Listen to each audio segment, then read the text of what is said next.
12. What is the hybridization of the central atom in each of the following? And then we have the example BeH2, so beryllium hydride. Now, whenever they're asking you for a hybridization, the easiest way to go about these types of questions is always to draw the Lewis structure first. So the Lewis structures were in last chapter, so this will kind of be like a brief overview, but just know that if you need any more in-depth help with drawing the Lewis structure or understanding why, the Lewis structure is what it is, you could always check back at that playlist to go do, hundreds of problems over there. But let's get down to it. So before I even go into hybridization, I need to see what this actually looks like. And the rule of thumb when doing Lewis structures is, remember, hydrogen can never be in the middle. So in this case, it's got to be beryllium in the middle, Be surrounded by two hydrogens. So we already know that the central atom here is the beryllium. So they're asking for what's the hybridization of beryllium. Now we look on the periodic table and we have to find out how many valence electrons are in each atom. So for hydrogen, it's in group 1. So that means 1 valence electron for each. And beryllium is in group 2. So that means 2 valence electrons.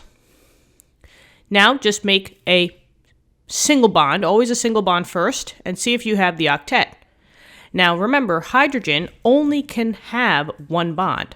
And since these hydrogens have the one bond that they need, you can't do anything else. So beryllium basically just has 2 single bonds. Now let's discuss the hybridization of beryllium. So now I'm going to look specifically at Be. And there's a max of 5 hybridizations that you may need to know for your class: sp, sp2, sp3, sp3d, and then sp3d2.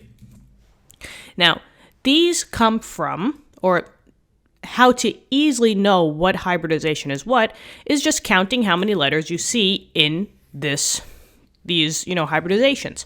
So for example, sp2 has 1 s and 2 p's. That's why it's p squared.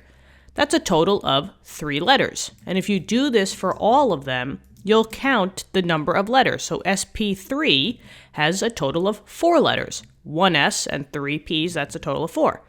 This has a total of 5 letters and 6 letters, and sp just has 2 letters. Now, the number of letters translates into the number of things that is going on in your atom of whatever they're asking you for.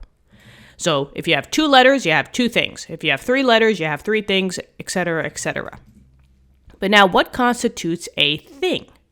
Well, a thing is either 1 single bond, that's one thing. I have 1 whole double bond, that's another thing. 1 whole triple bond, or a lone pair of electrons. Now, since we're only talking about beryllium, I'm only can talk about what's going on with the Be.